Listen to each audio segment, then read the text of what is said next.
Pinanood ko ang pagtupok ng apoy sa aking restaurant matapos akong pagnakawan at ipagpalit ng aking asawa sa mismong matalik kong kaibigan. Inakala nilang sa pag-abo ng aking kabuhayan ay tuluyan na akong maglalaho. Ngunit hindi nila alam na mula sa mga abong ito ay muling sisilang ang isang mas matapang na Amara. Ngayong handa na akong bawiin ang lahat ng ninakaw ninyo. Kaya nyo bang harapin ang paghihiganti ng babaeng akala ninyo ay wala nang babalikan? Maingat na hinawakan ni Amara Reyes ang kahon na naglalaman ng custom-made na cake. Happy 5th anniversary, aking Arko. Ang nakasulat sa ibabaw nito gamit ang eleganteng chocolate script. Ang Arko, iyon ang tawag niya kay Lorenzo de Villa, ang kanyang Enzo. Dahil para sa kanya, si Enzo ang kanyang arko, ang kanyang kanlungan sa gitna ng anumang unos. 5 taon. 5 taon ng mga pangarap na sabay nilang binuo, ng mga tawang pinagsaluhan, at ng mga luhang magkasama nilang pinunasan. At ang hobby, ang kanilang flagship restaurant sa puso ng Bonifacio Global City, ang pinakamalaking simbolo ng kanilang pagmamahalan. Ito ang obra maestra nila, ang katuparan ng lahat ng kanilang pinaghirapan. Ngayong gabi, magiging perpekto ang lahat. Isang surprise anniversary dinner. Nakareserba na ang paboritong mesa nila sa private dining area. Ang mga kandila, ang mga bulaklak, ang paboritong alak ni Enzo. Lahat ay nakahanda na. Pagpasok niya sa hobby, sinalubong siya ng kakaibang katahimikan. Sarado na ang restaurant sa publiko para sa gabing iyon at ang mga staff ay pinauwi na niya ng maaga. Tanging ang mahinang ilaw mula sa kusina at sa opisina ni Enzo sa ikalawang palapag ang bukas. Enzo? Mahal? Tawag ni Amara. Ang kanyang boses ay may halong pananabik. Dahan-dahan niyang inilapag ang cake sa reception counter at nagsimulang maglakad papunta sa hagdanan. Habang papalapit, may narinig siyang kalansing ng isang wine glass na sinundan ng isang mahinang halakhak. Isang halakhak ng babae na hindi pamilyar sa kanya. Hindi, pamilyar pala. Pamilyar na pamilyar. Biglang bumilis ang tibok ng puso ni Amara. Isang malamig na kaba ang gumapang sa kanyang buong katawan. Maingat siyang umakyat. Bawat hakbang ay parang may bigat na 1 tonelada. Nakahilig ang pinto ng opisina ni Enzo at mula sa siwang na iyon, nasaksihan niya ang isang imahe na dudurog sa kanyang mundo. Nakatayo si Enzo, magulo ang buhok at bahagyang nakabukas ang 3 butones ng kanyang polo. At sa kanyang harapan, nakaupo sa ibabaw ng kanyang mesa ay si Katrina Sandoval. Ang matalik niyang kaibigan noon, ang unang pag-ibig ni Enzo.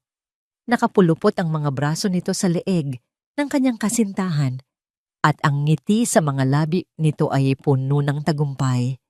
Parang huminto ang pag-ikot ng mundo. Ang tanging naririnig ni Amara ay ang ugong sa kanyang mga tainga at ang malakas na pagkabog ng kanyang dibdib. Itinulak niya ang pinto. Nagulat sina Enzo at Katrina. Mabilis na lumayo si Enzo. Inaayos ang kanyang damit na para bang may maitatago pa siya. Si Katrina naman, walang bakas ng pagkagulat o hiya sa mukha. Dahan-dahan lang itong bumaba mula sa mesa at tiningnan si Amara mula ulo hanggang paa na may pangaasar. Amara!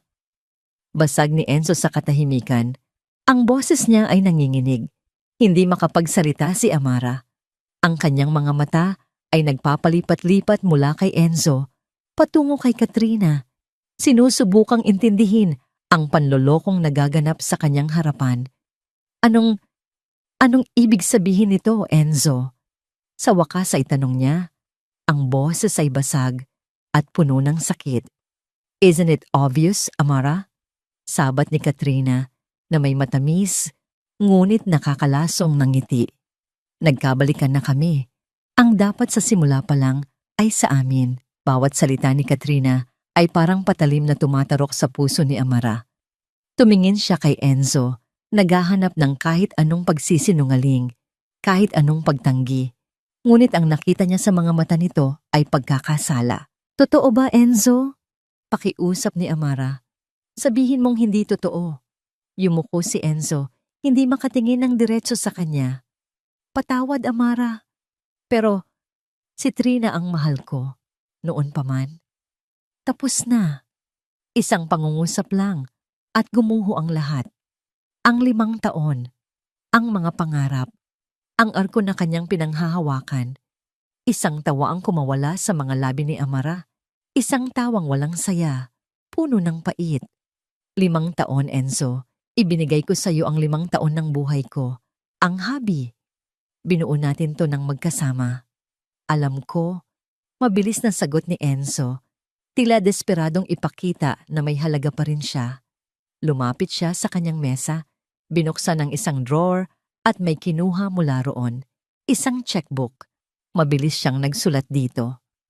Amara, hindi ako kasing sama ng iniisip mo, sabi niya habang iniaabot ang isang pirasong papel. Ito, para sa'yo. Tiningnan ni Amara ang tseke. Ang mga numero ay tila sumasayaw sa harap ng kanyang nangingilid na mga luha. 100 million pesos. 100,000. Ano to? Tanong niya. Ang boses ay malamig na. Bayad, sagot ni Enzo. Ang kanyang mga salita ay walang emosyon. Bayad para sa 5 taon, para sa hobby, para makapagsimula ka ulit ng maayos. Iyon na yon. Ang huling sampal, ang pag-ibig nila, ang kanilang pinagsamahan, tinumbasan niya ng presyo, 100 milyong piso. Sa sandaling iyon, ang sakit ay napalitan ng isang nag-aapoy na galit.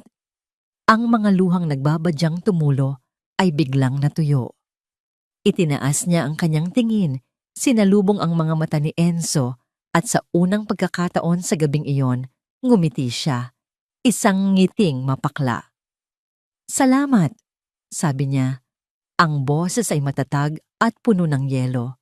Kinuha niya ang tseke mula sa nanginginig na kamay ni Enzo. Salamat sa bayad ba, Lorenzo? Ang paggamit niya sa buong pangalan nito ay nagpahiwatig ng katapusan. Tumalikod siya, hindi na muling tiningnan si Katrina. Bawat hakbang pababa ng hagdan ay isang pagpapatunay sa sarili na hindi siya iiyak. Hindi sa harap nila. Pagdating niya sa reception, nakita niya ang cake. Happy 5th anniversary aking arko. Isang mapait na ngiti ang sumilay sa kanyang mga labi bago siya tuluyang lumabas sa pinto ng hubby at sa buhay ni Lorenzo de Villa. Ang langit ay tila nakikidalamhati. Kasabay ng pagtapak niya sa labas ay ang pagbuhos ng malakas na ulan, ngunit hindi niya ito ininda. Naglakad lang siya, hinahayaan ang bawat patak na hugasan ang sakit na nararamdaman. Pag-uwi niya sa bahay na sabay nilang pinundar, hindi na siya nag-aksaya ng panahon. Kumuha siya ng isang maleta at nagsimulang mag-impake. Tanging ang mga damit niya, ang mga libro niya, ang mga bagay na pag-aari niya bago pa man dumating si Enzo sa buhay niya. Iniwan niya ang lahat ng alaala, ang mga regalo, ang mga litrato, ang mga pangarap. Nang matapos, hila-hila niya ang maleta palabas ng pinto.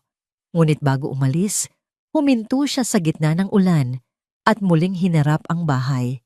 Ang tahanan na akala niya ay habang buhay na sa kanya.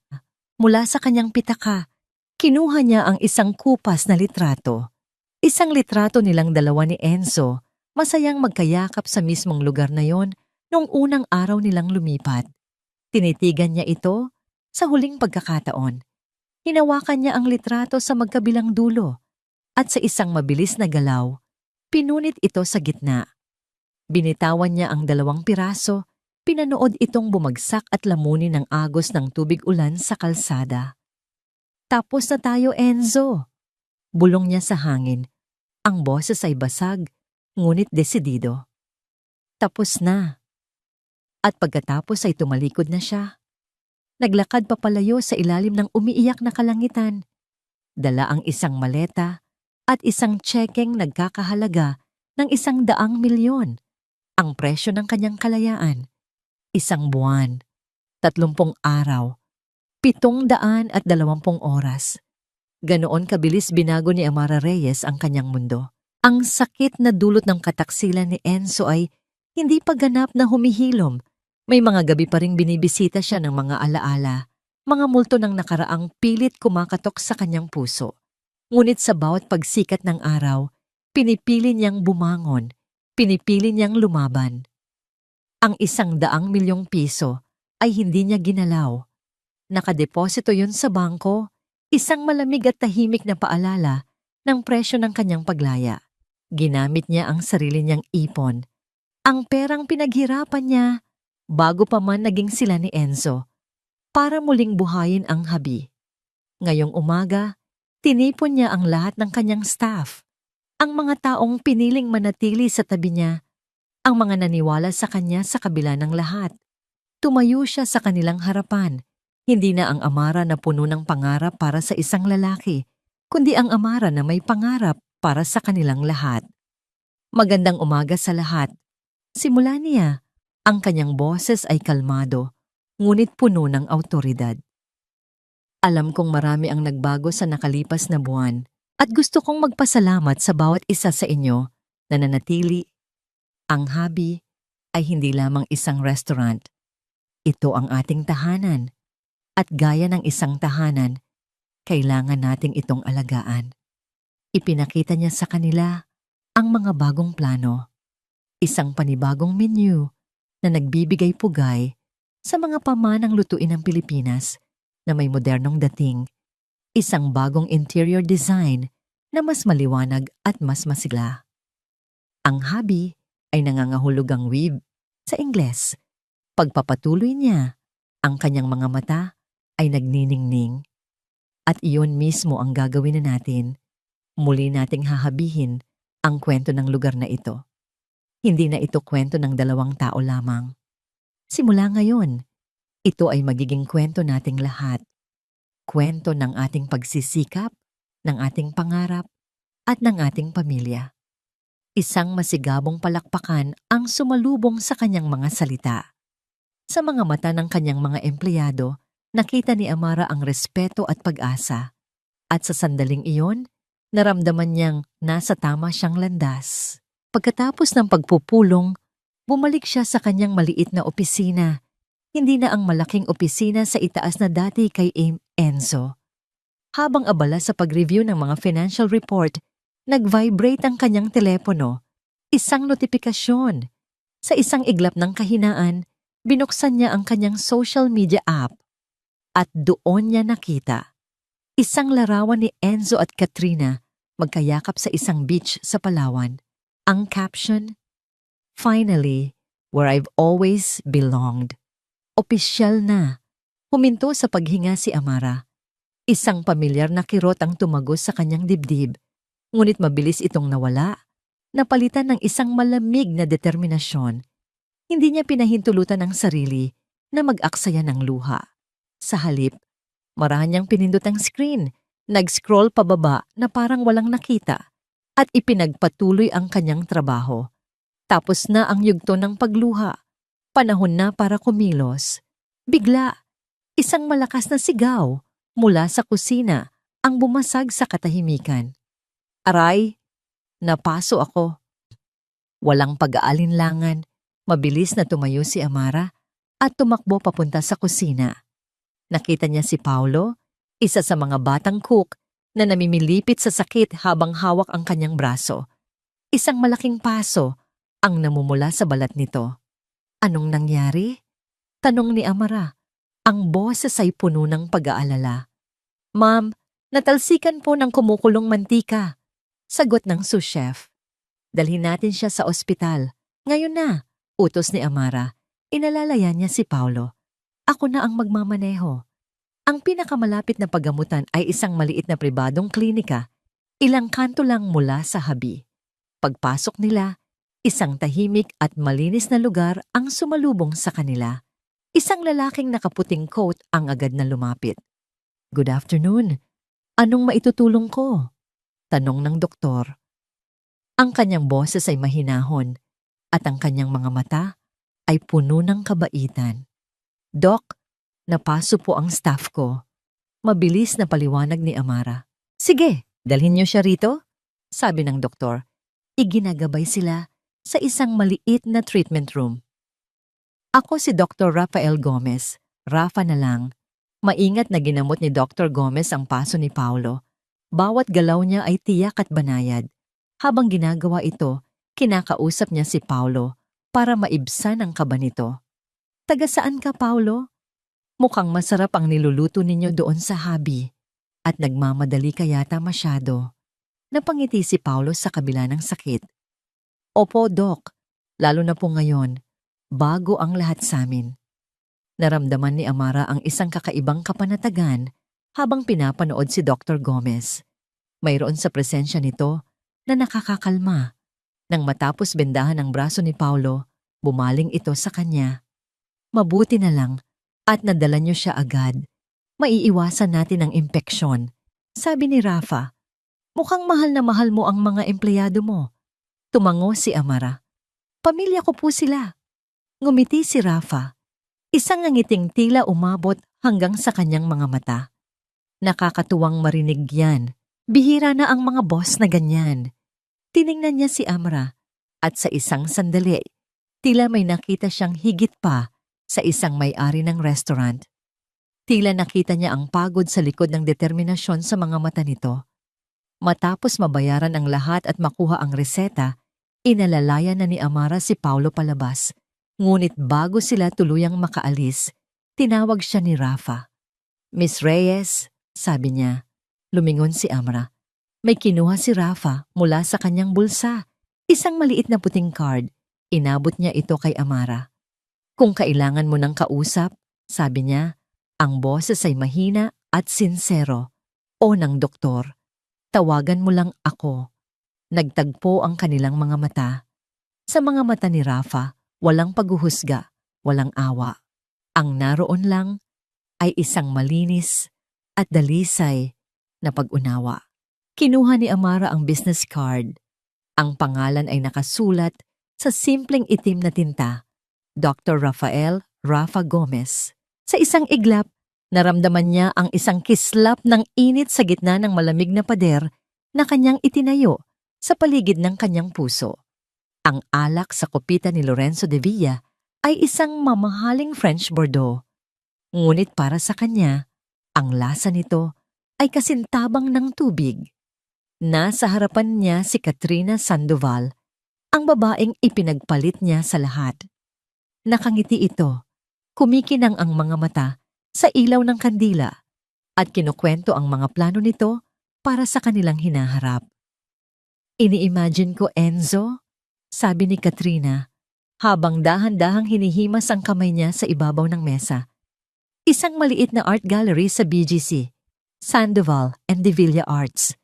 Ang ganda pakinggan, di ba? Pinilit ni Enzo na ngumiti. Oo naman, Trina. Maganda. Ngunit ang isip niya ay nasa ibang lugar, sa hobby. Sa imahe ni Amara na tumatalikod, hawak ang tsekeng nagkakahalaga ng 100 milyon. Isang buwan na ang nakalipas, pero ang imahe na yon ay malinaw pa rin sa kanyang isipan. Ang sakit, ang galit, at higit sa lahat, ang biglaang katatagan sa mga mata nito. Alam mo, nakita ko online ang bagong menu ng hobby. Biglang sabi ni Katrina na para bang nabasa nito ang kanyang iniisip. Ang tono nito ay kaswal, ngunit may bahid ng panunukso. Mukhang pinaghirapan talaga ni Amara. Kumusta na kaya siya? Biglang nakaramdam ng inis si Enzo. Isang iritasyon na hindi niya maintindihan kung saan nanggagaling. Hindi ko alam, Trina. At pwede ba? Huwag na natin siyang pag-usapan. Gabi natin to. Nakita niya ang bahagyang pagbabago sa ekspresyon ni Katrina. Isang mabilis na kislap ng inis bago ito napalitan muli ng isang matamis ng ngiti. Sorry, mahal. Nag-aalala lang naman ako para sa kanya. Kawawa naman kasi. Ang salitang kawawa ay tumatak sa isip ni Enzo. Iyon ba si Amara? Kawawa? Parang hindi. Pag-uwi nila sa condo unit na tinutuluyan ni Katrina, hindi sa bahay na dati nilang tinitirhan ni Amara, Ipinagpatuloy ni Enzo ang pagkukunwari. Ngunit nang makatulog na si Katrina, hindi siya mapakali. Dahan-dahan siyang bumangon, kinuha ang kanyang laptop at pumunta sa balkonahe. Sa dilim, tanging ang liwanag mula sa screen ang nag-iilaw sa kanyang mukha. Binuksan niya ang Facebook page ng hubby. Sumalubong sa kanya ang mga bagong litrato. Ang restaurant ay masigla, puno ng mga taong masayang kumakain. Ang mga staff na dati niyang kasama ay nakangiti sa mga group picture kasama si Amara. At si Amara, may kakaiba sa kanya. Mas payat siya ng kaunti, ngunit may liwanag sa kanyang mga mata na matagal na niyang hindi nakikita. Isang liwanag ng determinasyon. Nag-scroll siya pababa, binabasa ang mga komento. Best Filipino fusion ever! Amazing service! Congratulations, Miss Amara Reyes! You are an inspiration. Isang hindi maipaliwanag na bigat ang dumagan sa kanyang dibdib. Isang pakiramdam ng panghihinayang. Dapat ay kasama siya sa mga litratong yon. Dapat ay siya ang tumatanggap ng mga papuring iyon. Ngunit pinili niyang umalis. Ipinagpalit niya ang lahat ng iyon para sa isang nakaraang hindi na niya lubusang makilala. Isinara niya ang laptop at napabuntong hininga. Mali ba ang kanyang naging desisyon? Pilit niyang iwinaksi ang tanong na yon sa kanyang isipan. Kinabukasan, napansin niyang abala si Katrina sa telepono nito. Nakakunot ang noo at may kakaibang ngisi sa mga labi habang mabilis na nagtatype. Anong ginagawa mo? Tanong ni Enzo. Wala. Nagbabasa lang ng mga balita. Mabilis na sagot ni Katrina. Hindi man lang nag-angat ng tingin. Ngunit may naramdaman si Enzo na hindi tama. Hindi niya ito pinansin. Pumasok sa banyo para maligo. Paglabas niya, wala na si Katrina sa sala. Nang buksan niyang muli ang page ng hubby dahil sa di maipaliwanag na dahilan, nanlaki ang kanyang mga mata. Sa ilalim ng mga positibong komento kahapon, may mga bago nang nakasulat.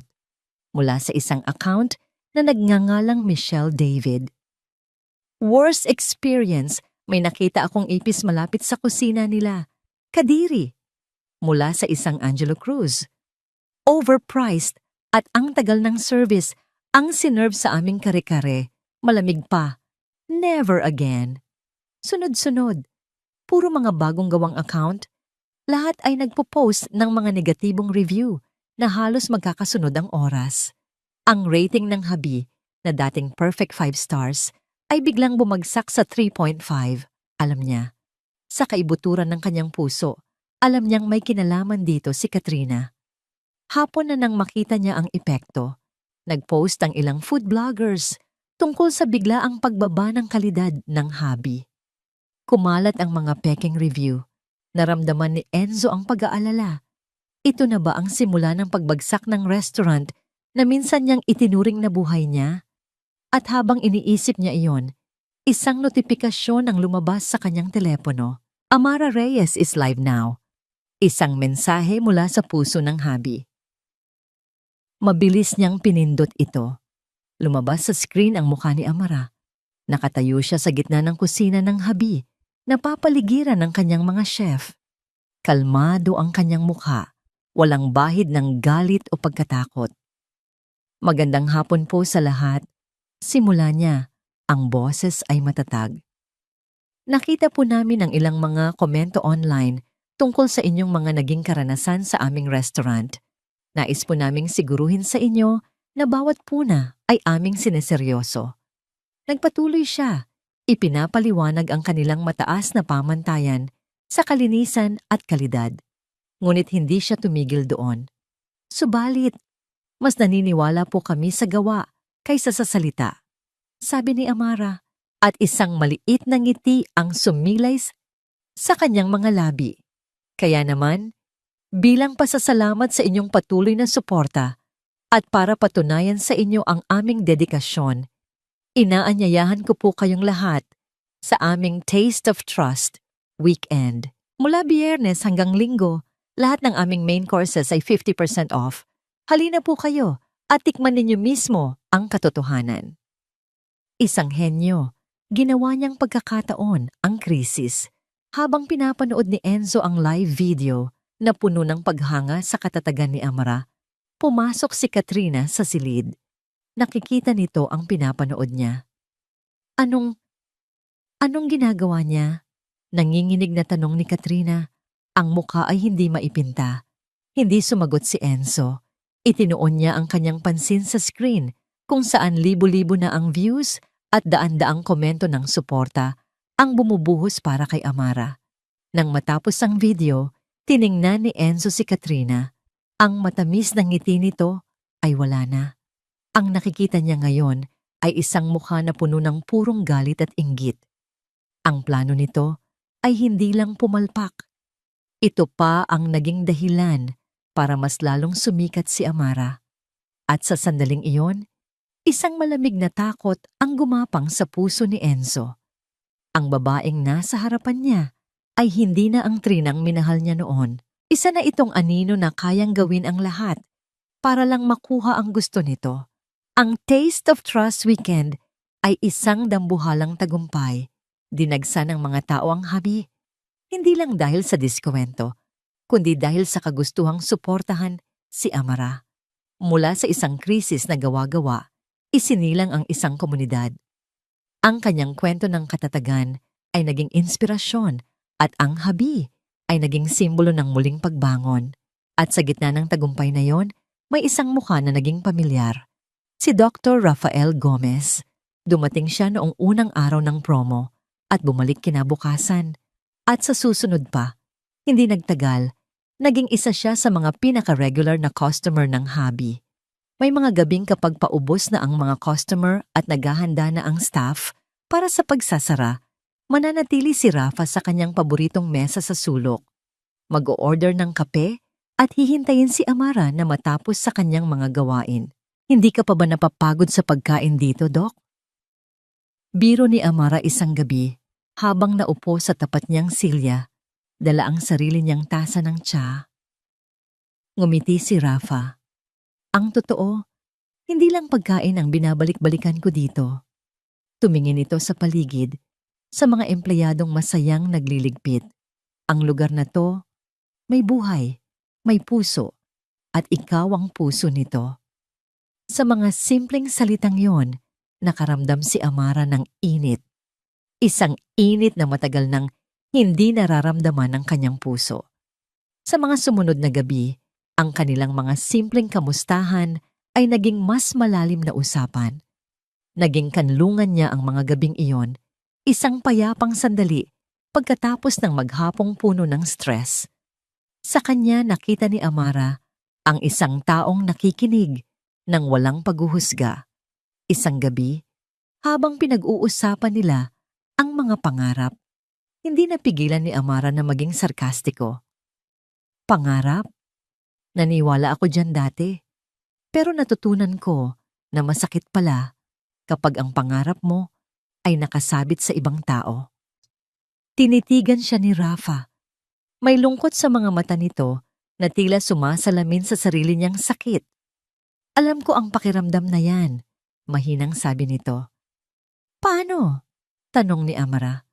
Huminga ng malalim si Rafa, tila may hinuhugot na lakas mula sa malayo.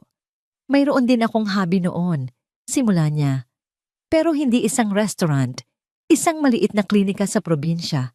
Pangarap namin ng fiancé ko noon. Ang pangalan pa nga niya ay inilagay ko sa signboard. Huminto siya sandali at sa unang pagkakataon, nakita ni Amara ang isang siwang sa kanyang kalmadong panlabas. Pero isang araw, umuwi ako at wala na siya. Sumama siya sa business partner ko, sa matalik kong kaibigan. Dinala nila ang lahat ng pera na pinag-ipunan namin para sa klinika. Parang may kung anong kumurot sa puso ni Amara. Ang sakit, ang pagtataksil. Iba ang kwento, pero iisa lang ang sugat. Iyon ang dahilan kung bakit ako napadpad dito sa Maynila. Pagpapatuloy ni Rafa, pilit nang ngumingiti. Para magsimulang muli, para bumuo ng isang bagay na sa akin lang, isang bagay na hindi kayang kunin ng kahit sino. Sa sandaling iyon, ang tulay sa pagitan nila ay hindi nagawa sa mga simpleng salita o magandang pakikitungo. Ito ay isang tulay na gawa sa tiwala, isang tiwalang isinilang mula sa parehong karanasan ng pagkadurog at muling pagbuo. Dahan-dahang inilahad ni Amara ang kanyang kamay sa ibabaw ng mesa at hinawakan ng kamay ni Rafa. Walang salitang namutawi, ngunit sa kanilang mga mata, nagkaintindihan sila. Ngunit habang ang isang tulay ay nabubuo, may isa namang sinusubukang sirain sa likod ng kanyang mga kaalaman. Napansin ni Amara ang kakaibang ikinikilos ni Chef Joseph, ang kanyang head chef. Ang dati masayahin at maingay na chef ay naging tahimik at mailap. Palagi itong nakatingin sa telepono at tila may malalim na iniisip. "Chef, okay ka lang ba?" Tanong niya isang araw. "Oo naman, ma'am." Mabilis na sagot nito, umiiwas ng tingin. "Pagod lang siguro." Hindi siya kumbinsido, pero hinayaan na lang muna niya. Marahil ay may problema lang ito sa pamilya. Samantala, sunod-sunod ang pagtawag sa kanya ni Enzo. Hindi niya ito sinasagot. Para saan pa? Ano man ang sasabihin nito, hindi na niya kailangang marinig. Hinarang niya ang numero nito, naglagay ng isang pader na hindi na nito muling masisira. Isang linggo na lang bago ang prestihiyosong Makati Food Festival, isa sa pinakamalaking event sa industriya kung saan isa ang habi sa mga pangunahing kalahok. Ito na ang pagkakataon ni Amara para tuluyang ipakilala ang bagong habi sa mas malawak na entablado. Puno siya ng pag-asa at pananabik. Isang umaga, habang nasa gitna siya ng isang mahalagang pagpupulong kasama ang mga event organizer, pumasok ang kanyang sekretarya. Ang mukha ay balisa. "Ma'am Amara," bulong nito. "May iniwan po si Chef Joseph sa reception para daw po sa inyo." Nagpaalam sandali si Amara at kinuha ang puting sobre. Nang buksan niya ito, isang malamig na kaba ang dumaloy sa kanyang buong katawan. Nasa loob nito ang isang maikling, formal na sulat. "Dear Ms. Reyes, please accept this letter as formal notification that I am resigning from my position as head chef at Habi, effective immediately. Thank you for the opportunity. Sincerely, Joseph Cruz." Bumagsak ang kanyang mga balikat. Epektibo agad? Isang linggo bago ang food festival? Imposible. Sinubukan niyang tawagan ang numero ni Chef Joseph, ngunit hindi na ito makontak. Nagtanong siya sa mga ibang staff. Walang sino man ang may alam kung nasaan ito. Naglaho itong parang bula. Nakatayo si Amara sa gitna ng kanyang opisina. Hawak ang sulat ng pagbibitiw. Ang lahat ng kanilang pinaghandaan, ang lahat ng kanilang pinaghirapan para sa festival, ay nakasalalay sa isang head chef na bigla na lang nawala. Napaupo siya sa kanyang silya, tinitingnan ang puting papel na parang isang hatol. Hindi ito simpleng pag-alis. Ito ay isang sabotahe. At sa kaibuturan ng kanyang puso, alam niya kung sino ang may kakayahang gumawa ng ganito kaduming laro. Ang tulay ng tiwala na kanyang itinayo, kasama ang kanyang team, ay biglang gumuho sa isang mahalagang bahagi nito. At naiwan siyang nakatayo sa bingit ng isang krisis na mas malaki pa kaysa sa mga peking review online. Ang sulat ng pagbibitiw ni Chef Joseph ay parang isang granada na sumabog sa gitna ng kanilang mga plano. Sa isang iglap, ang pananabik para sa food festival ay napalitan ng purong sindak. Ang mga staff ay nagtinginan, ang pag-asa sa kanilang mga mukha ay unti-unting napapalitan ng pag-aalala. Ngunit sa gitna ng nagbabadyang kaguluhan, huminga ng malalim si Amara. Pinakalma niya ang nanginginig na mga kamay. Tiningnan niya ang kanyang mga natitirang tauhan, ang kanilang sous chef, ang mga batang cook na puno ng pangarap, ang buong team na nanatili sa tabi niya. Hindi niya sila pwedeng biguin. Hindi niya pwedeng biguin ang sarili niya. "Hindi tayo aatras," sabi ni Amara sa kanilang lahat. Ang boses ay pagod, ngunit matatag na parang bakal. Ako mismo ang papasok sa kusina. Kung kailangang hindi tayo matulog sa susunod na 7 araw, hindi tayo matutulog. Pero itatawid natin to, magkasama. At yun na nga ang nangyari. Ang sumunod na linggo ay naging isang malabo at nakakapagod na pagkakasunod-sunod ng mga araw at gabi. Si Amara, na dating namamahala lang sa operasyon, ay muling isinuot ang kanyang lumang chef's uniform. Siya ang unang dumarating sa habi bago pa sumikat ang araw at ang huling umaalis sa kalaliman ng gabi. Ang buong kusina ay naging isang larangan ng digmaan. Ang tunog ng mga kutsilyong tumatama sa chopping board, ang langit-ngit ng mga kawali, ang sigawan ng mga order, lahat ay naging musika ng kanilang determinasyon. Walang nagreklamo, walang sumuko. Ang pag-alis ni Chef Joseph, sa halip na wasakin sila, ay mas lalo pa silang pinagbuklod. Sa ikatlong gabi ng kanilang walang tulugang paghahanda, halos bumigay na ang katawan ni Amara. Habang naghihiwa ng sibuyas, bigla na lang siyang napahinto, napapikit, at napasandal sa pader. Ang pagod ay tila isang mabigat na kumot na bumabalot sa kanya.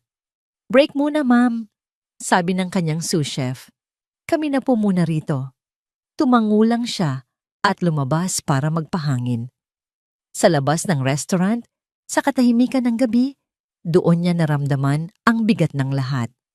Napaupo siya sa isang bench at hindi na napigilan ang mga luhang kanina pa niya pinipigilan. Mahirap maging matatag palagi. Isang pamilyar na boses ang bumasag sa kanyang pag-iisa.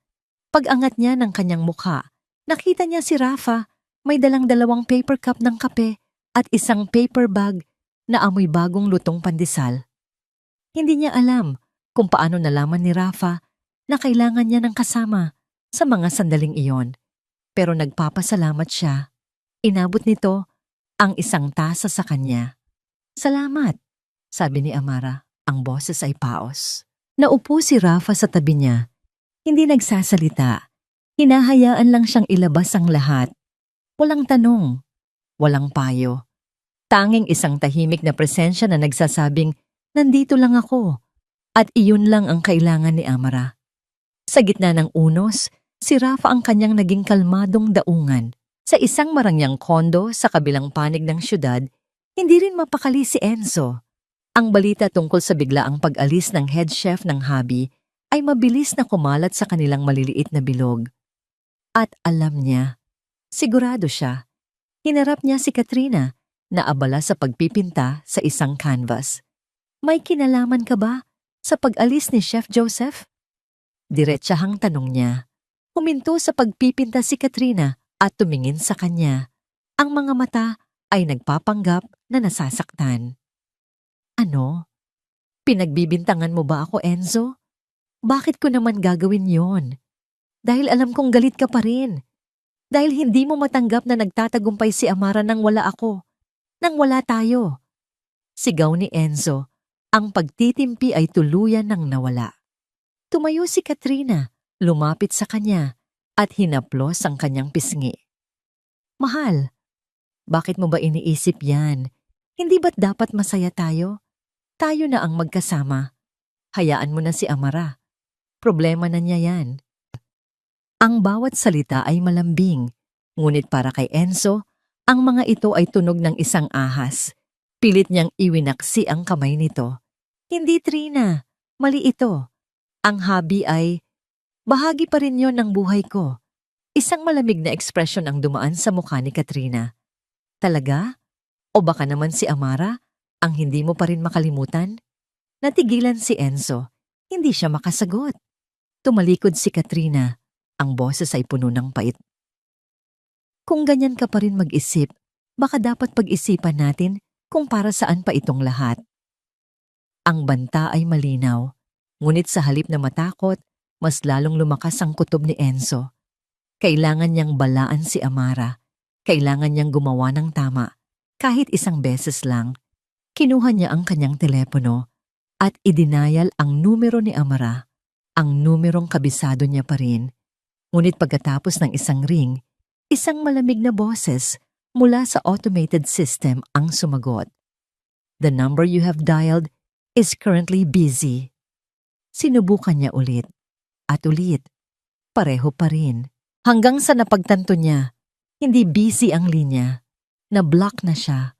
Pinutol na ni Amara ang huling koneksyon na mayroon sila. Isang pakiramdam ng kawalan ng pag-asa ang bumalot sa kanya. Huli na ba ang lahat? Huli na ba siya para itama ang mga pagkakamali niya? Dumating ang araw ng Makati Food Festival. Ang booth ng Habi ay nakatayo ng may pagmamalaki sa gitna ng mga naglalakihang pangalan sa industriya. Sa likod ng mga naglalakihang palayok at nagbabagang kalan, si Amara, kasama ang kanyang tapat na team, ay kumikilos na parang isang mahusay na orkestra. Ang kanilang signature dish, isang modernong version ng sinigang na baka sa pakwan, ay naging isang instant hit. Ang mga tao ay pumipila ng mahaba, sabik na matikman ang pagkaing pinag-uusapan ng lahat. Ang tagumpay ay mas matamis dahil pinaghirapan nila ito ng husto. Nang magtatapos na ang araw, halos ubos na ang kanilang paninda. Napuno ng tawanan at pagbati ang kanilang booth. Lumapit si Rafa, may dalang 2 bote ng malamig na tubig. Congratulations, Chef Amara, sabi niya, isang malawak na ngiti ng paghanga ang nasa kanyang mga labi. Salamat, Doc, sagot ni Amara. Ang kanyang pagod ay napalitan ng purong kaligayahan. Salamat sa pagiging andyan. Habang nagdiriwang sila, kasama ng kanyang team, naghahanda para sa isang maliit na salo-salo. Isang grupo ng mga taong nakauniporme ang biglang lumapit sa kanilang booth. Ang kanilang mga mukha ay seryoso. Sino po sa inyo si Miss Amara Reyes? Tanong ng isa, na tila pinuno ng grupo. Ako po, sagot ni Amara. Biglang kinabahan, may inilabas na folder ang lalaki. Kami po ay mula sa City Health Department, sabi nito. Ang boses ay formal at walang emosyon. May natanggap po kaming isang anonymous tip, isang reklamo ng food poisoning mula sa isang customer na kumain dito sa booth ninyo kaninang umaga. Kailangan po naming isarapan samantala ang inyong operasyon para sa isang agarang investigasyon. Ang mga salita ay parang isang malakas na sampal. Food poisoning? Imposible. Bawat sangkap, bawat proseso, siniguro nilang lahat ay malinis at ligtas. Ang tawanan ay napalitan ng nakabibinging katahimikan. Ang matamis na lasa ng tagumpay ay biglang naging mapait na lason sa kanyang bibig. Nakatayo si Amara, hindi makagalaw, habang idinidikit ng mga health inspector ang isang malaking papel sa harapan ng kanyang booth. Closed pending investigation. Ang demonyong gumugulo sa kanya ay hindi pa tapos. At sa pagkakataong ito, ang atake ay mas nakamamatay. Ang biyahe pabalik sa Habi mula sa food festival ay ang pinakatahimik at pinakamabigat na biyaheng naranasan ni Amara. Ang van na dati puno ng tawanan at kantahan ay nababalot ngayon ng isang nakabibinging katahimikan. Walang sino man ang nangahas na magsalita. Ang bawat isa ay abala sa pagproseso ng nangyari. Mula sa tuktok ng tagumpay, bumagsak sila sa pinakamalalim na hukay sa loob lamang ng ilang minuto. Pagdating sa restaurant, ang dating masiglang aura nito ay tila naglaho. Pinasalamatan ni Amara ang kanyang team. Pinilit ngumiti at sinabing magpahinga na sila. Ngunit nang mag-alisan na sila, isa-isa, naiwan siyang mag-isa sa gitna ng madilim at tahimik na kainan. Doon, sa wakas, bumigay ang kanyang mga tuhod. Napaluhod siya sa sahig, ang mga kamay ay nakatakip sa kanyang mukha, at ang mga hikbing kanina pa niya pinipigilan ay humagulhol na parang isang nasirang dam. Ito na ba ang katapusan? Ang lahat ng kanyang pinaghirapan, ang lahat ng sakripisyo, mawawala na lang ba na parang bula dahil sa isang kasinungalingan? Ang pakiramdam ng kawalan ng kapangyarihan ay mas masakit pa kaysa sa sakit ng pagtataksil na una niyang naramdaman. Sa gitna ng kanyang pagtangis, naramdaman niya ang isang kamay na marahang humawak sa kanyang balikat. Pag-angat niya ng tingin, nakita niya si Rafa, Ang muka ay puno ng pag-aalala. Hindi ito umalis. Nanatili ito sa tabi niya. Amara, mahinang sabi nito, hindi ka nag-iisa. Pero Rafa, paano? Basag na tanong ni Amara. Sinira na nila ako. Ang pangalan ko, ang pangalan ng hobby. Wasak na. Umiling si Rafa at umupo sa sahig sa tabi niya. Hindi pa tapos ang laban. Pwedeng pansamantalang nakasara ang pinto, pero hindi ibig sabihin noon ay wala ng bintanang pwedeng buksan. Kinabukasan, ang bangungot ay naging mas malala. Ang balita tungkol sa insidente ng food poisoning ay kumalat na parang apoy. Ang pangalan ng habi at ni Amara Reyes ay nasa bawat food blog, sa bawat social media post. Ang mga salitang pabaya, iresponsable, at mapanganib ay paulit-ulit na ibinabato sa kanya. Ang mga taong dating humahanga sa kanya ay siya na ngayong binabato ng putik.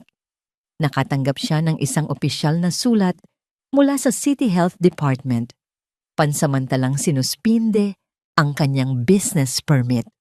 Ang hobby ay nilak at sinelyuhan, bawal buksan. Hanggat hindi natatapos ang investigasyon, ang bawat selyo sa pinto ay parang pako na ibinabaon sa kanyang kabaong.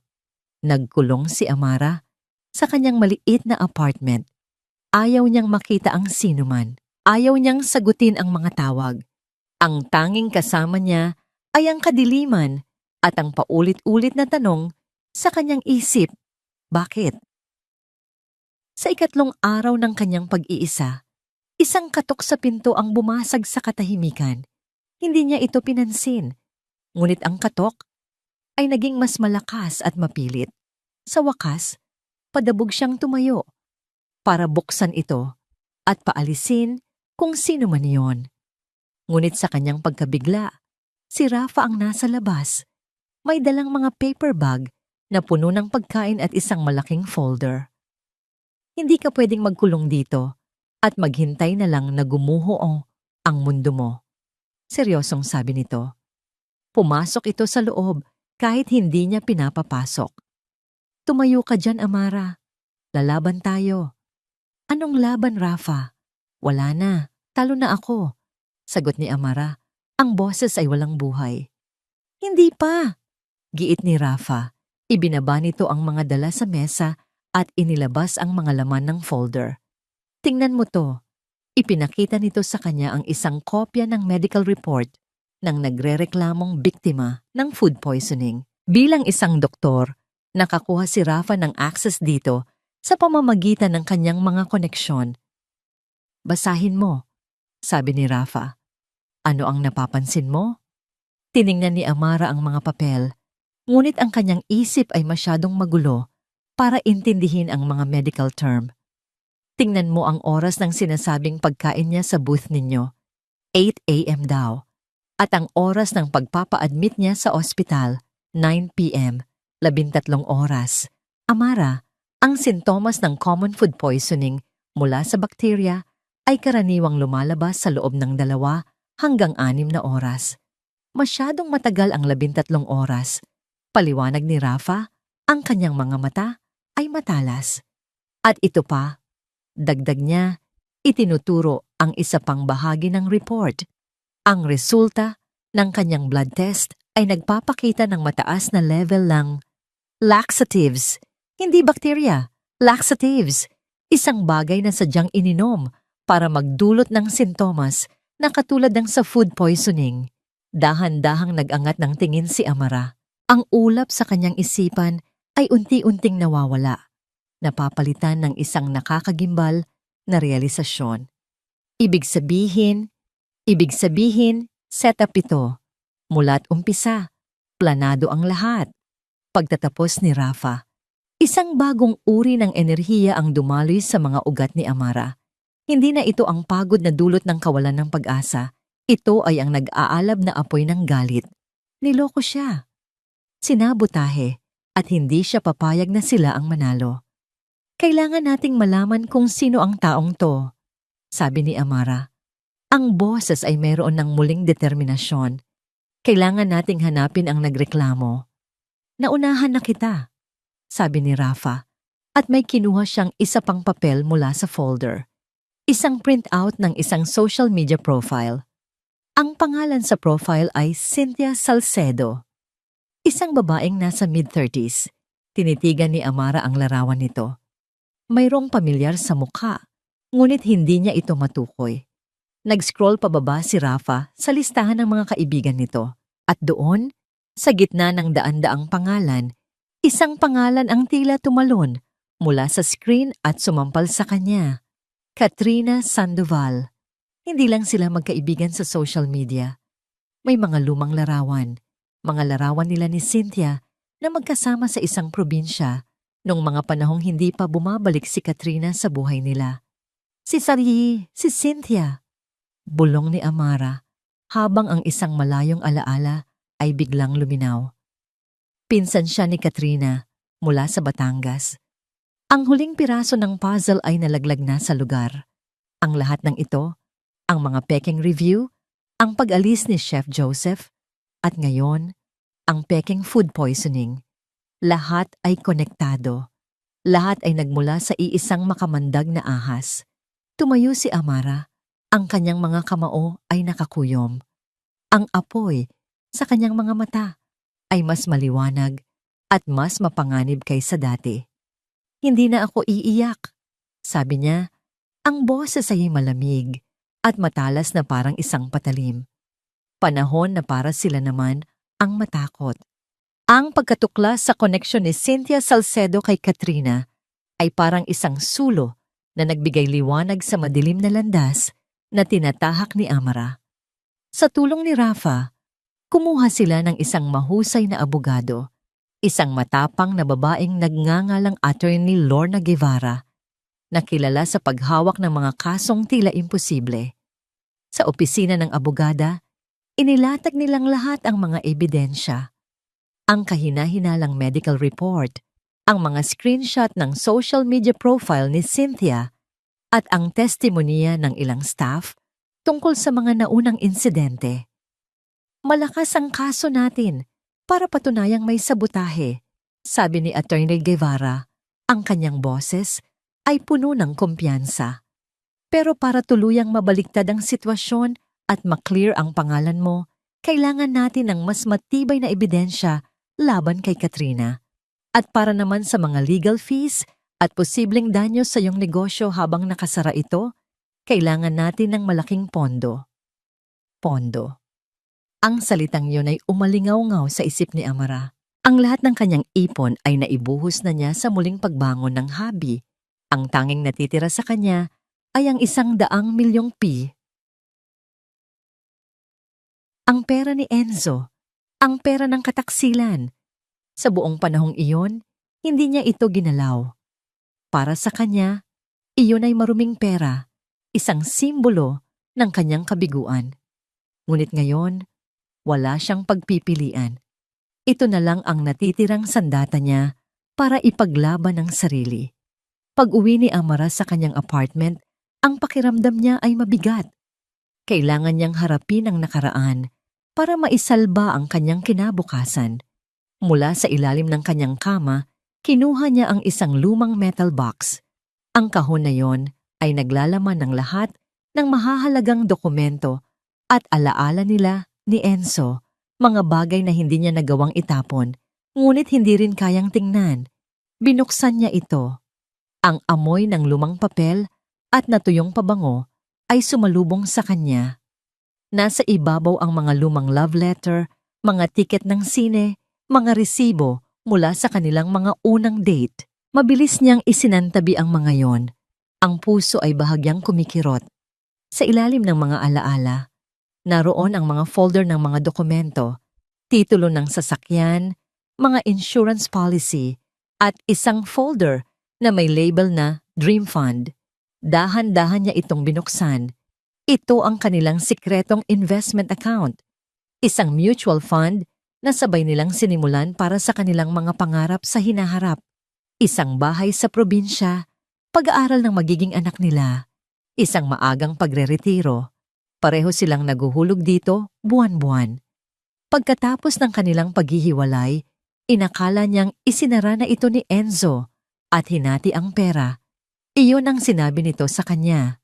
Kinuha niya ang pinakahuling bank statement na naitago niya sa folder. Ang petsa ay 2 buwan bago ang kanilang paghihiwalay. Nakasaad doon ang kabuuang halaga ng kanilang pondo. Napagdesisyonan niyang tawagan ng bangko. Kailangan niyang malaman kung paano i-liquidate ang kanyang parte.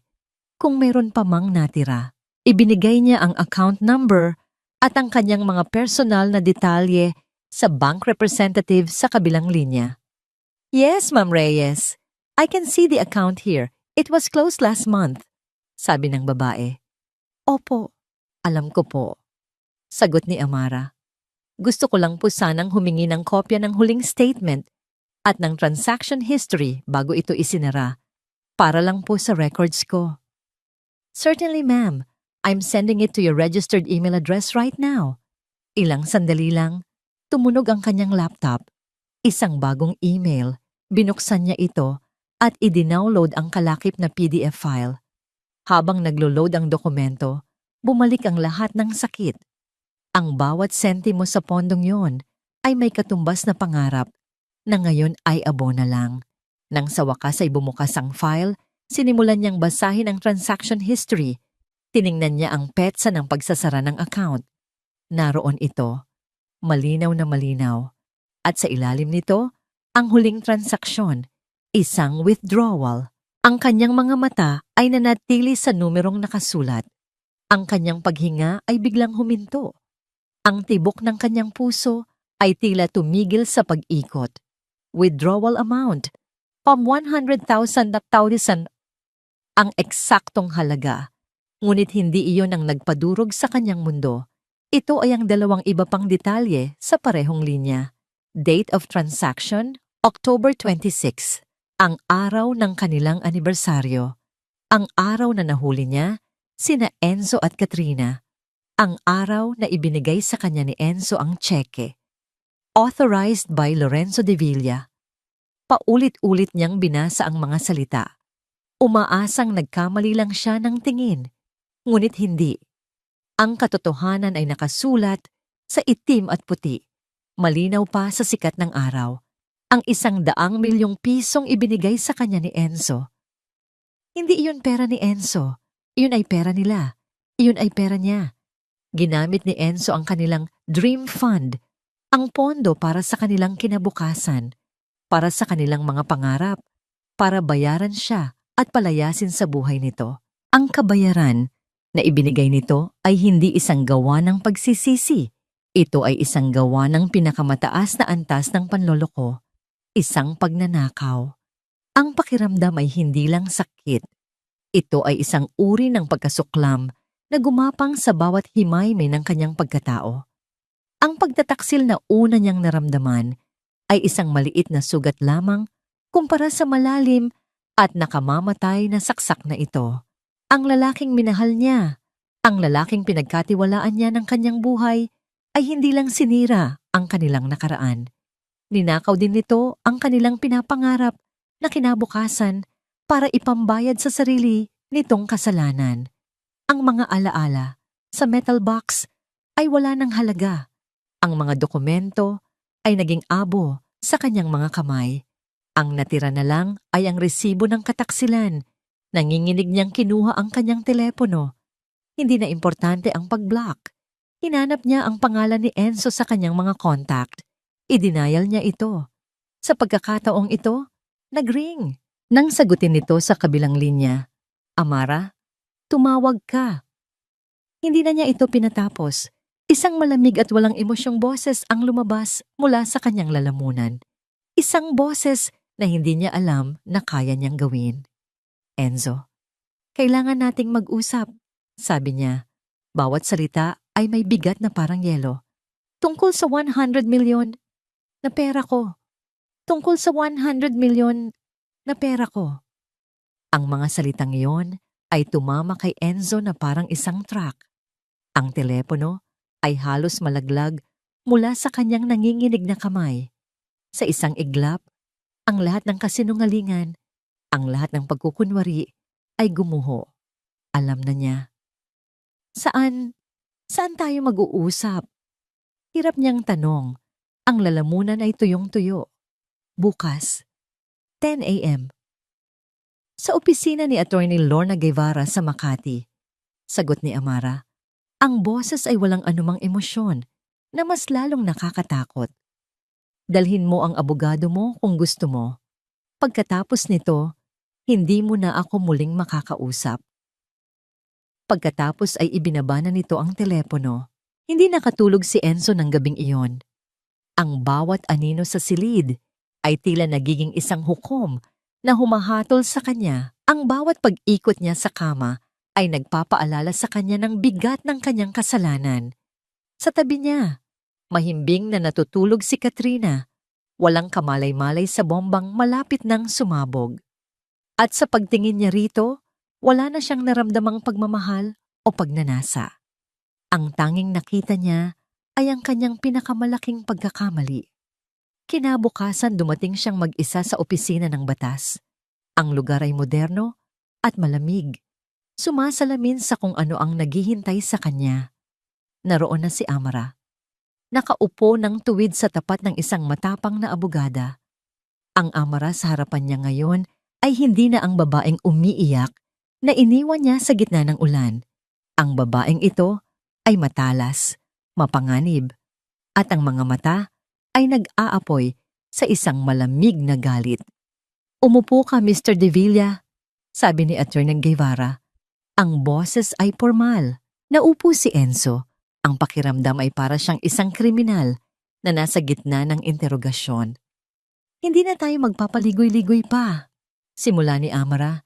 Ang tingin ay diretso sa kanyang mga mata. Hindi kumukurap. Inilapag niya sa mesa ang isang folder. Ito ang bank statement ng Dream Fund Investment Account na nakapangalan sa ating dalawa. Binuksan niya ito at itinulak sa gitna ng mesa para makita ni Enzo. Ang kanyang mga mata ay agad na napako sa huling transaksyon. 100 milyong piso. Iwinidraw mo nang walang pahintulot ko sa mismong araw na pinalayas mo ako sa buhay mo.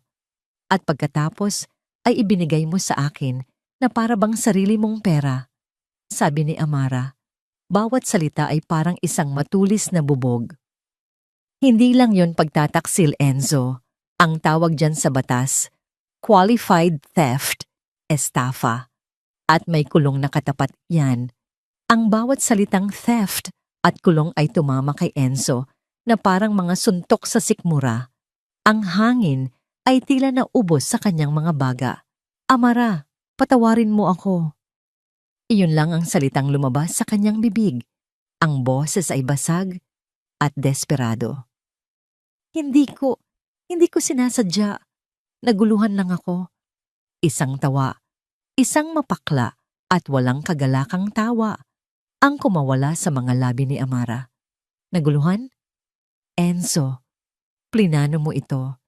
Inisip mo na dahil sa sobrang sakit na nararamdaman ko sa panloloko ninyo ni Katrina, hindi ko na mapapansin pa ang isang ito.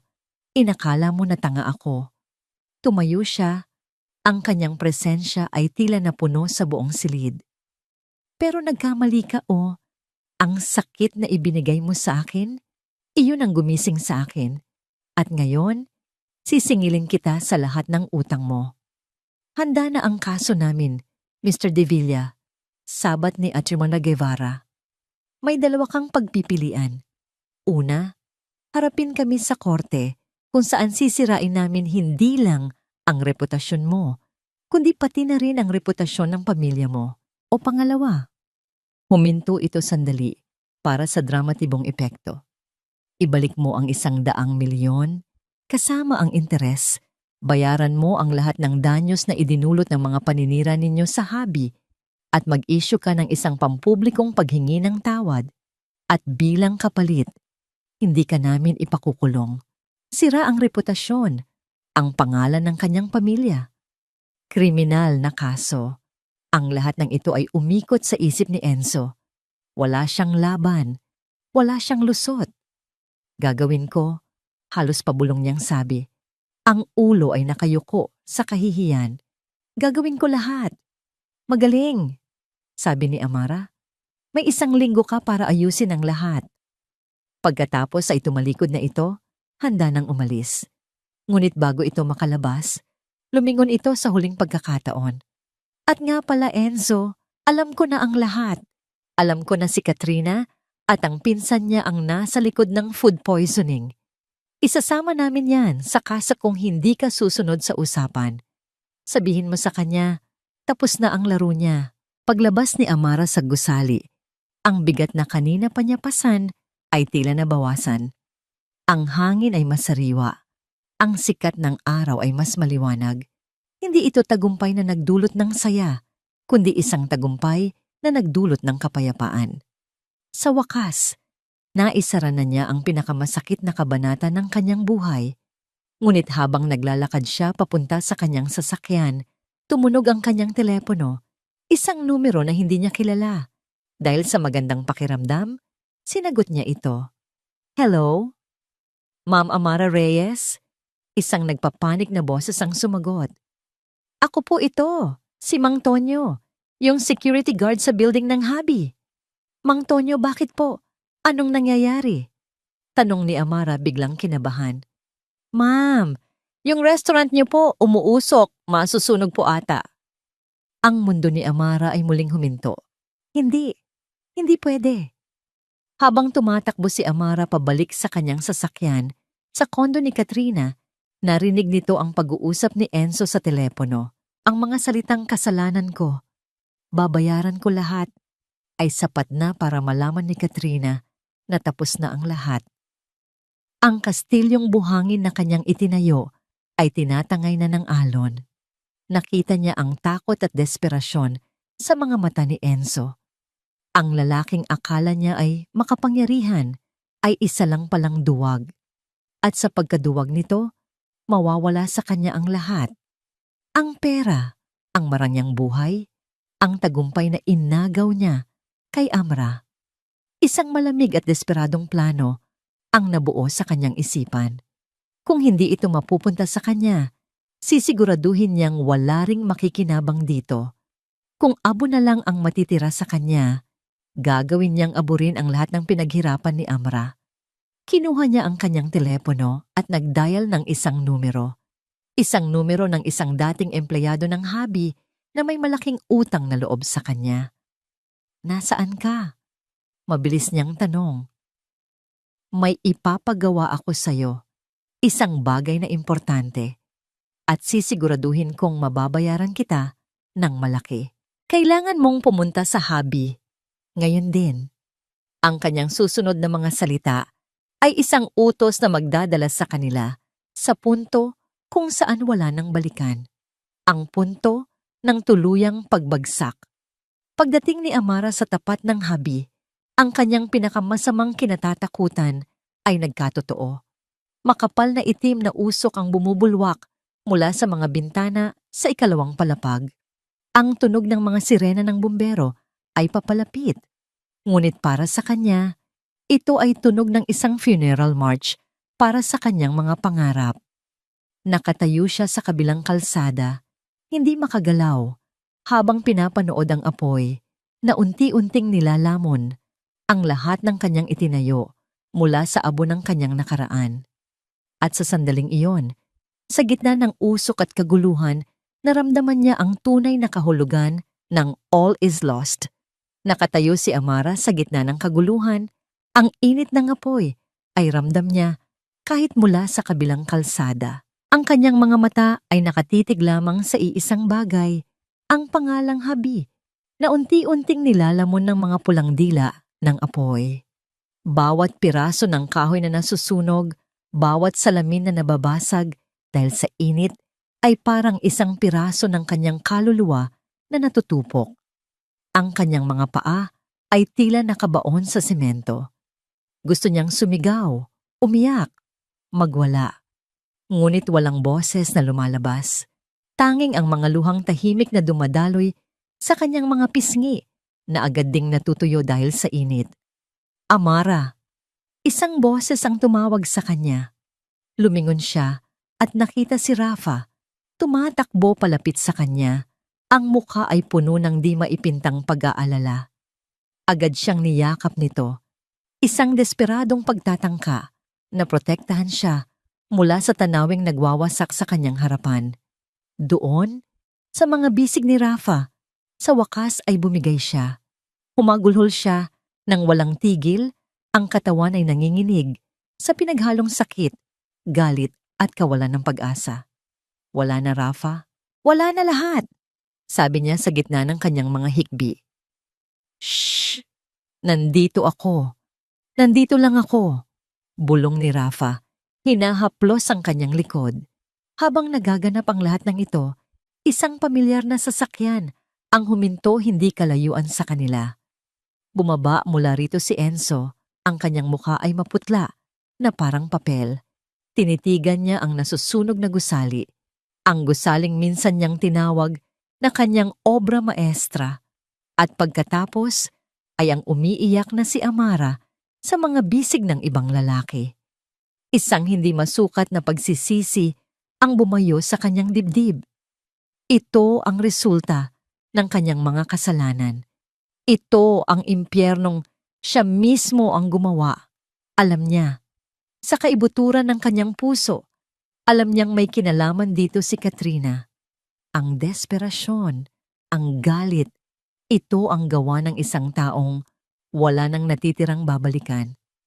Bigla, sa gitna ng mga usisero at mga bombero, isang lalaki ang lumapit sa isang pulis, nanginginig at umiiyak. Sir! Sir! Kailangan ko pong magsalita. Sigaw ng lalaki. Ako po ang may kasalanan. Pero inutusan lang po ako. Agad na napunta ang atensyon ng lahat sa kanya. Dinala siya ng mga pulis sa isang lugar na hindi gaanong magulo. Sinundan sila ng tingin ni Amara, ni Rafa at ni Enzo. Sino ka? At anong ibig mong sabihin na inutusan ka lang? Tanong ng investigador. Ako po si Mang Jun, dating utility staff ng Habi. Sabi ng lalaki na nakilala ni Amara. Isa ito sa mga staff na hindi na bumalik pagkatapos ng mga unang gulo. May malaki po akong utang, sir, at tinulungan po ako ni Ma'am Katrina. Sa pagbanggit ng pangalan ni Katrina, nagkatinginan sina Amara at Enzo. Ang katotohanan ay malapit nang lumabas. Tinawagan niya po ako kanina. Pagpapatuloy ni Mang Jun, humahagulgol. Sabi niya, kailangan ko lang daw pong gumawa ng maliit na sunog sa bodega sa itaas. Pangsindak lang daw po. Para matakot si Ma'am Amara, binigyan niya po ako ng malaking pera. Sabi niya, wala pong mapapahamak. Hindi ko po akalain na ganito kalaki ang mangyayari. Patawad po. Ang pag-amin ay parang isang kulog na yumanig sa lahat. Arson. Sinadyang sunugin. Sakto sa mga sandaling iyon, isang taxi ang huminto sa kanto. Bumaba mula rito si Katrina. Ang kanyang intensyon ay ang masaksihan ang maliit na sunog na kanyang iniutos. Ngunit ang bumungad sa kanya ay isang naglalagablab na impyerno at ang kanyang tauhan na umaamin na sa mga pulis. Nakita niya si Amra, nakita niya si Enzo, at nakita niyang nakatingin silang lahat sa kanya. Wala nang taguan. Huli na siya. Sinubukan niyang tumakbo, ngunit huli na ang lahat. Hulihin niyo siya! Sigaw ng pulis. Itinuturo si Katrina. Agad siyang napalibutan. Hindi ako yan. Nagsisinungaling siya. Desperadong sigaw ni Katrina. Nagpupumiglas habang pinoposas. Sa mga sandaling iyon, nilapitan siya ni Enzo. Ang mukha nito ay hindi na nagpapakita ng pag-ibig o awa. Ang naroon na lang ay pagkasuklam. Bakit Trina? Tanong ni Enzo. Ang boses ay puno ng pait. Bakit mo kailangang sirain ang lahat? Dahil sa'yo. Isinigaw pabalik ni Katrina. Ang mukha ay puno ng luha at galit. Dahil pagkatapos ng lahat, siya pa rin ang iniisip mo. Kung hindi rin lang mapupunta sa akin ang lahat ng ito, mas mabuti pang maging abo na lang. Ang kanyang mga salita ay ang huling kumpirmasyon, ang huling pako sa sarili niyang kabaong. Habang hinihila siya ng mga pulis papasok sa police car, ang kanyang mga mata ay naghahanap ng isang tao, si Amara. Nagkatitigan sila sa gitna ng apoy at kaguluhan. Sa mga mata ni Amara, wala ng galit, tanging isang malalim na awa. At para kay Katrina, iyon ang pinakamasakit sa lahat. Dinala na ng mga pulis si Katrina. Ang apoy ay unti-unti nang naaapula ng mga bumbero, ngunit ang natira na lang sa habi ay isang sunog na kalansay, umuusok pa at basa mula sa tubig. Lumapit si Enzo kay Amara. Si Rafa ay nanatili sa tabi ni Amara. Ang kamay ay hindi bumibitaw. Amara, sabi ni Enzo, ang boses ay basag. Wala akong masabi. Walang salita ang sapat para humingi ng tawad. Kasalanan ko ang lahat ng ito. Tinitigan siya ni Amara. Ang kanyang mukha ay pagod, ngunit kalmado na. Oo, Enzo, marami kang kasalanan. Pero ang ginawa niya ngayong gabi, iyon ay desisyon na niya. Tumango si Enzo, tinatanggap ang katotohanan. Tumingin siya sa mga kamay ni na Amara at Rafa na magkahawak. Isang ngiti, isang tunay ngunit malungkot na ngiti ang sumilay sa kanyang mga labi. Sana maging masaya ka, sabi niya. Bago dahan-dahang tumalikod at naglakad palayo, isang anino na tinatangay ng gabi, handa nang harapin ang anumang kaparusahan na naghihintay para sa kanya. Naiwan si Amara at Rafa, nakatayo sa harap ng mga abo ng kanyang nakaraan. Ang apoy ay naapula na.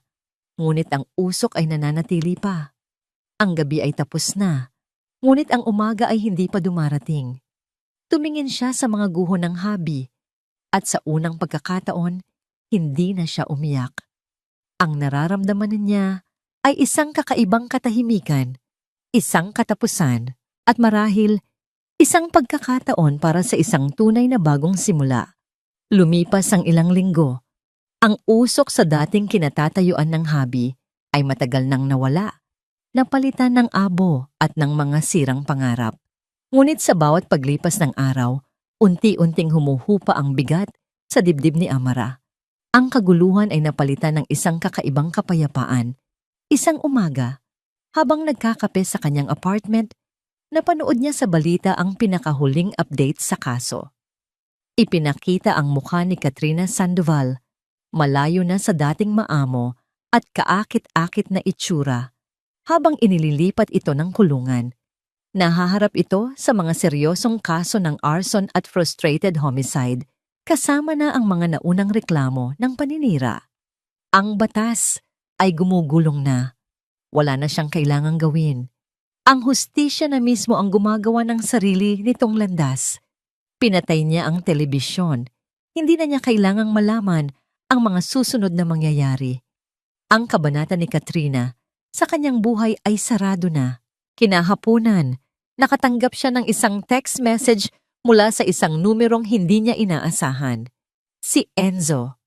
Amara, pwede ba tayong magkita sa huling pagkakataon? May kailangan lang akong ibigay. Kahit saan mo gusto. Nag-isip siya sandali. Isang bahagi niya ang nagsasabing huwag na. Ngunit isang mas malaking bahagi ang nakakaalam na kailangan niya ito para sa isang tunay na pagsasara.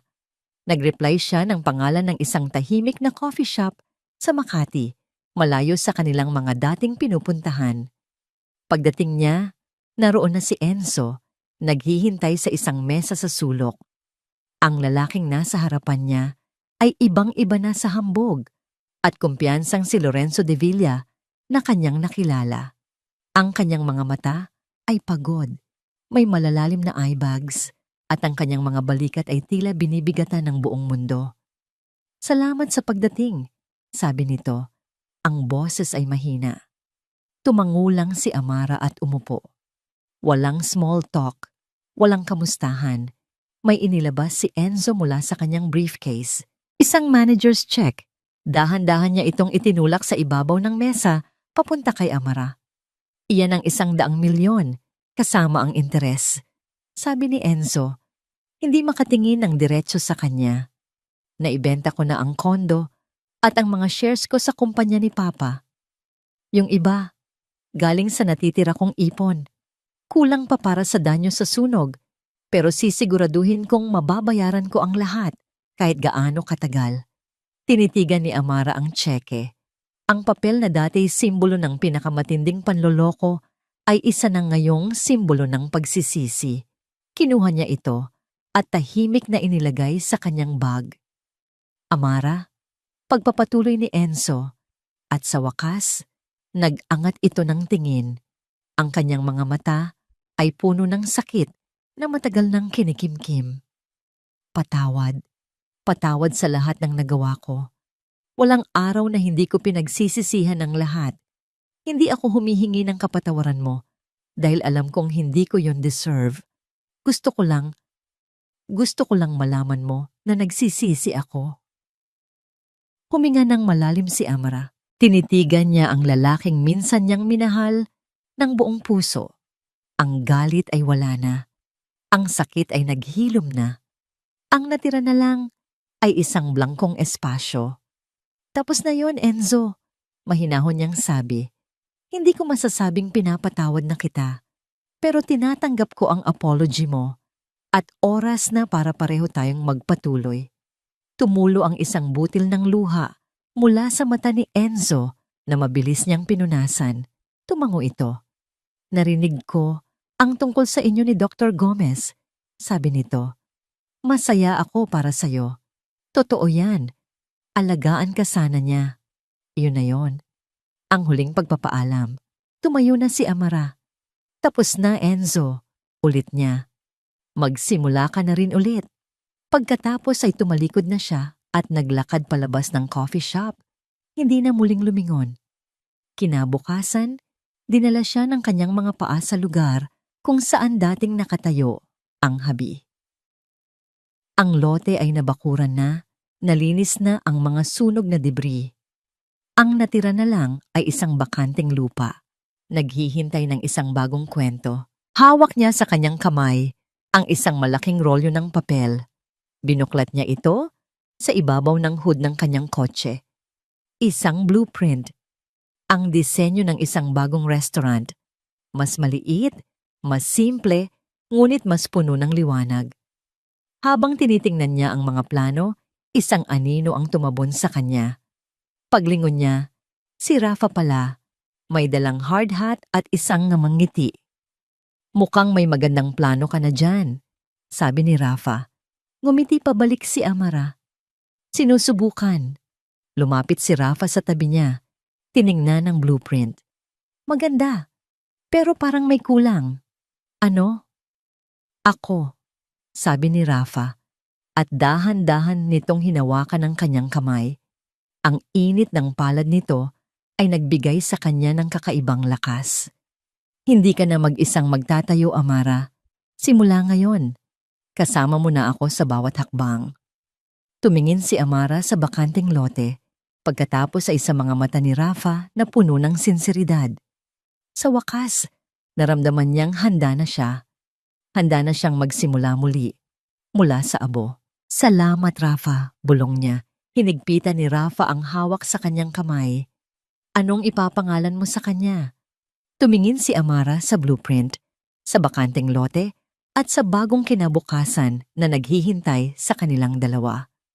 Isang maliit na ngiti ang sumilay sa kanyang mga labi. Hindi na habi ang itatawag ko sa kanya, sabi niya. Bago na ang lahat. 6 na buwan. Ganoon kabilis lumipas ang panahon. Ang dating bakanting lote na puno ng abo at malungkot na alaala ay isa na ngayong lugar ng pag-asa. Dahan-dahang tumatayo ang isang bagong istruktura, hindi mula sa bakal at semento lamang, kundi mula sa pinagtagpi-tagping pangarap at pagmamahal. Hindi na ito ang dating habi. Ang bago nitong pangalan ay kanlungan, isang salitang nangangahulugang santuaryo o kanlungan, at iyon mismo ang naging pakiramdam ng lugar para kay Amara. Sa loob ng 6 na buwang iyon, si Rafa ay naging higit pa sa isang kaibigan o karamay. Naging kasama niya ito sa lahat ng bagay. Mula sa pag-aproba ng mga plano, kasama ang arkitekto, sa pagpili ng bawat baldosa at pintura hanggang sa pagtatanim ng mga halaman sa maliit na hardin sa likod ng itinatayong restaurant. Isang hapon, abala silang dalawa sa hardin. Si Amara ay nag-aayos ng mga paso ng herbs, basil, rosemary, at mint. Si Rafa naman ay nagkakabit ng mga maliliit na parol para sa ilaw sa gabi. Ang hangin ay puno ng amoy ng basang lupa, sariwang pintura, at ng hindi maipaliwanag na saya. Alam mo, biglang sabi ni Rafa habang pinupunasan ang pawis sa kanyang noo. Noong una kitang makita, sa klinika, may nakita akong kalungkutan sa mga mata mo. Isang kalungkutan na pamilyar sa akin. Napahinto si Amara sa kanyang ginagawa at tumingin dito. Talaga? Oo. Sagot ni Rafa, lumapit ito sa kanya. Pero ngayon, dahan-ahan nitong hinawi ang ilang hibla ng buhok na tumatakip sa kanyang mukha. Ang nakikita ko na lang ay liwanag. Ang kanilang mga mundo ay tila huminto.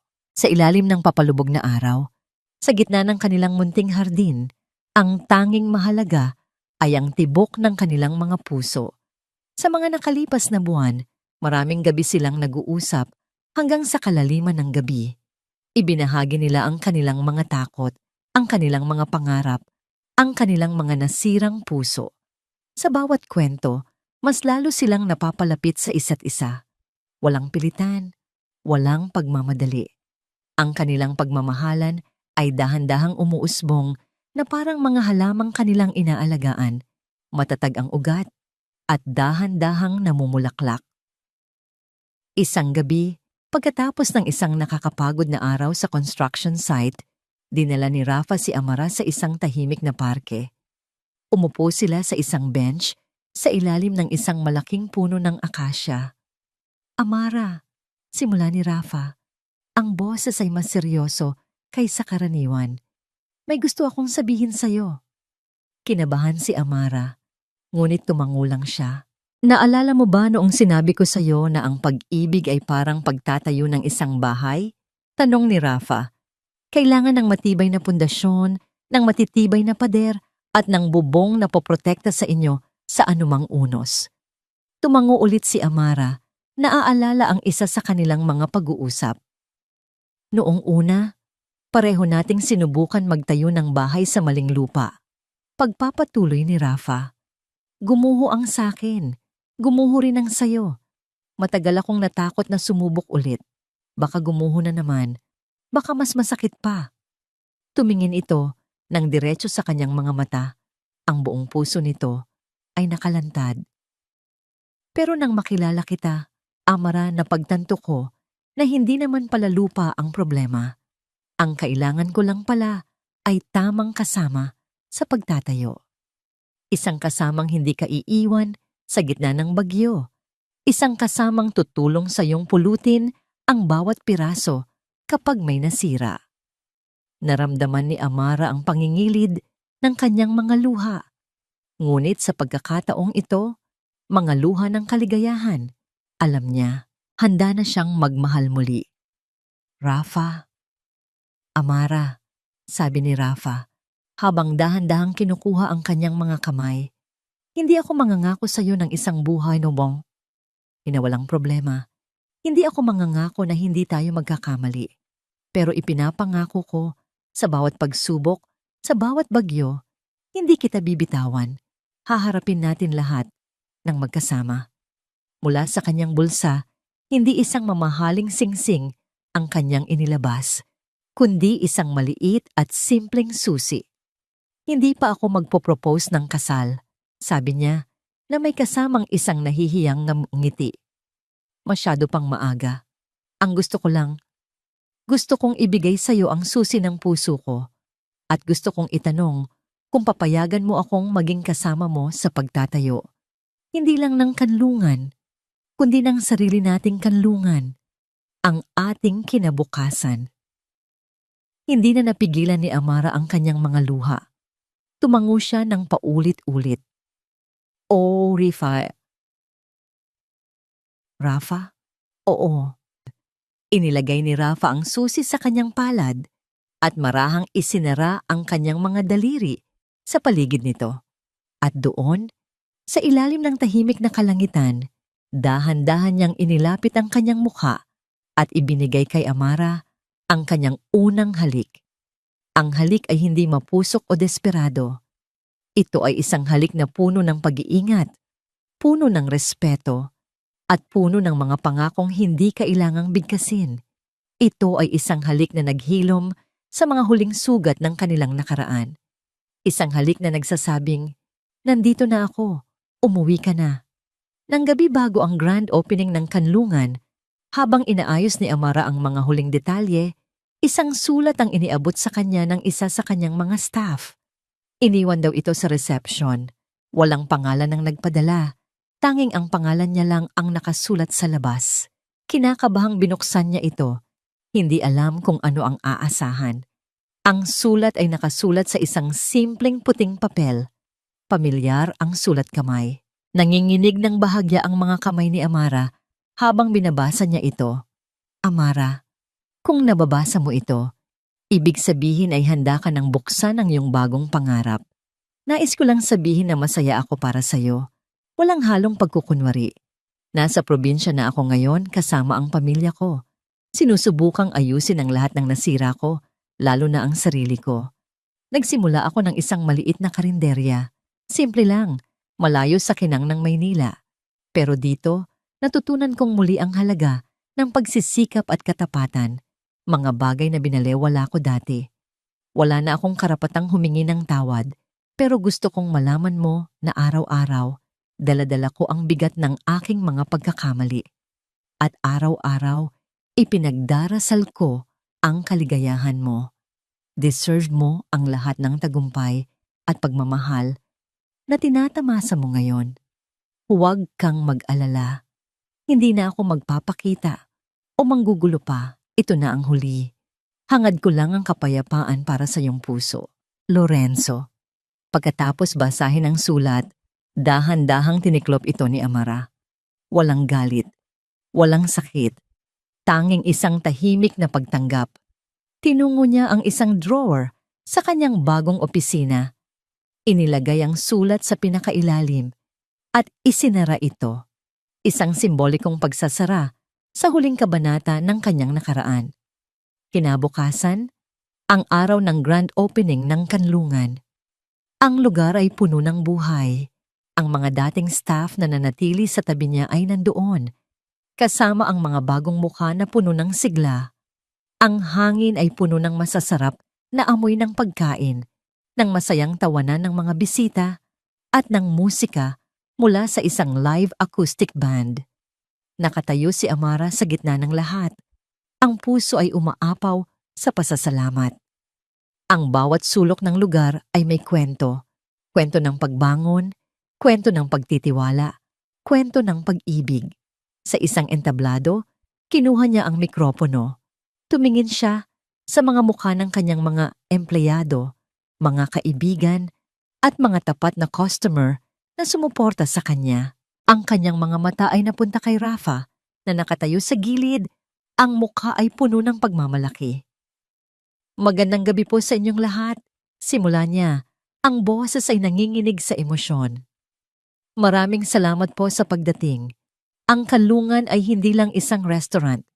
Para sa akin at para sa aming lahat na bumubuo nito, ito po ay isang testamento.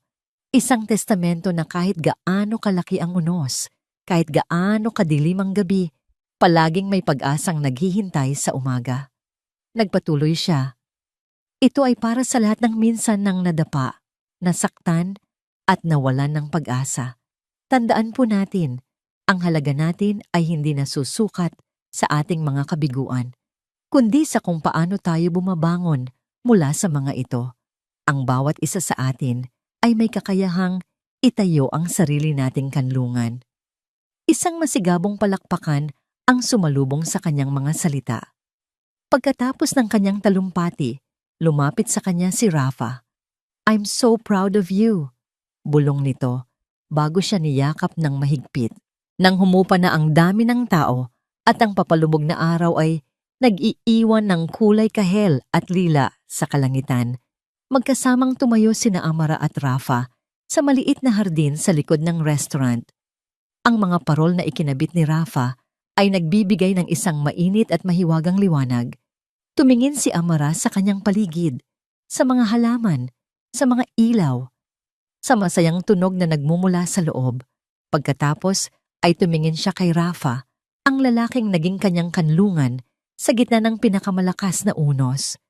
"Masaya ako, Rafa," sabi niya.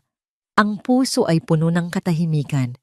Hinawakan ni Rafa ang kanyang kamay at marahang hinalikan.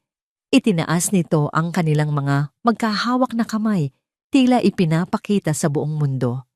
"Handa ka na?" tanong ni Rafa. Ang mga mata ay kumikinang sa pag-ibig. Ngumiti si Amara, isang ngangiting puno ng pag-asa at pananabik para sa kinabukasan.